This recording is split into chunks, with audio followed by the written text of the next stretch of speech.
I never went back to making meatballs any other way.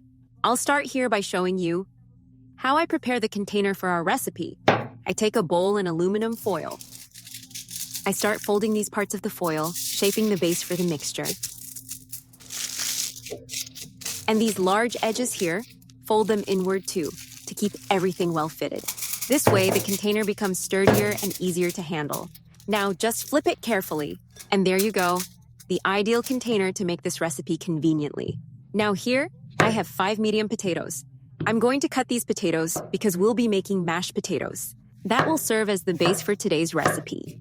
We're going to make meatballs with mashed potatoes, a tasty, homemade, and very comforting combination. Delicious and easy to make, this recipe pleases everyone. I'll show you exactly how I make this dish here at home. I've already cut the potatoes into medium pieces. Now we'll cook them until they are very soft. Here in the pot, I add 1 teaspoon of salt and pour in enough water to fully cover the potatoes. My water is already hot. I heated it up beforehand, which helps reduce the cooking time. I added just enough to fully cover the potatoes without excess. Now I turn on the heat and let them cook for about 15 minutes or until they are very soft. And while the potatoes are cooking, we'll prepare the mixture for our meatballs. Here I have 2 pounds of ground beef, 1 grated onion, 3 tablespoons of breadcrumbs, 1 whole egg to help bind the mixture.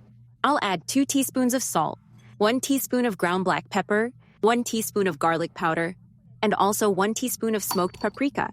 Now with very clean hands, I mix everything really well, making sure the seasonings are spread throughout the meat.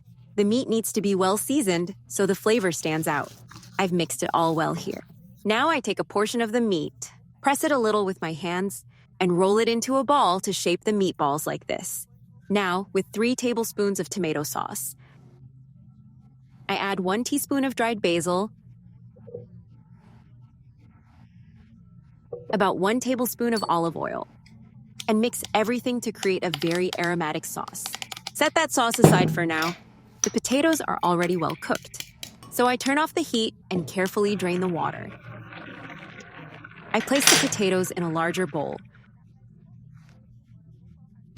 Add 2 tablespoons of butter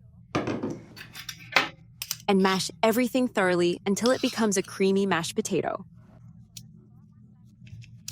I made a simple yet very flavorful mash, perfect to pair with our meatballs.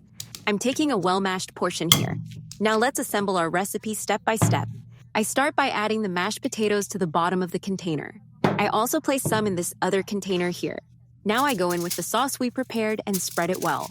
Next, I place the meatballs one by one, filling it up until there's no room left. Place them gently to keep their shape. I finished with the last meatball. Now I put it into a preheated oven at 400 degrees Fahrenheit and let it bake for 40 minutes until nicely golden. I've taken the dish out of the oven. Now I add the cheese on top, spreading it to cover well and boost the flavor. You can use grated or sliced cheese, whichever you prefer. And just like that, we finish this delicious recipe of meatballs with mashed potatoes. I return it to the oven just until the cheese is bubbly and golden. While it bakes again, the cheese melts slowly, filling the kitchen with a rich and irresistible aroma. It's out of the oven now, and the cheese is beautifully browned. I'll plate it now to show you how it turned out. Look how our baked meatballs turned out. They are super delicious, with an amazing aroma, an easy recipe to make. And I guarantee everyone will love this flavor combination.